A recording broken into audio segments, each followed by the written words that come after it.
আপনার যদি ক্লায়েন্ট দরকার, আপনার টাকা নাই, আমি নেক্সট 20 সেকেন্ডসে বসে আপনার দেখা দেবো আপনি কেমন বাংলাদেশে বসে বিদেশি ক্লায়েন্ট পেতে পারবেন একদম ফ্রিতে। তো ফার্স্টে আমরা যাবো fiverr.com এই এক্সাম্পলে আমরা ভিডিও এডিটিং দেখাই। আপনি দেখবেন এখানে প্রচণ্ড লেভেলে ভিডিও এডিটিং এর সার্ভিসেস আসছে, সবগুলো video editors.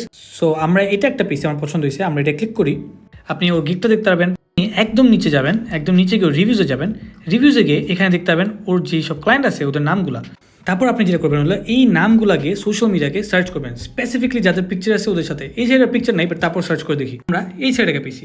And this guy is the same one যে ভিডিওটা নিছে এখান থেকে। আমরা যদি ভিডিওটা দেখি, ইউজুয়ালি যখন কেউ video editing specifically personal brands বা কন্টেন্ট ক্রিয়েশন করে ওর রেগুলারলি ভিডিও এডিটর লাগে।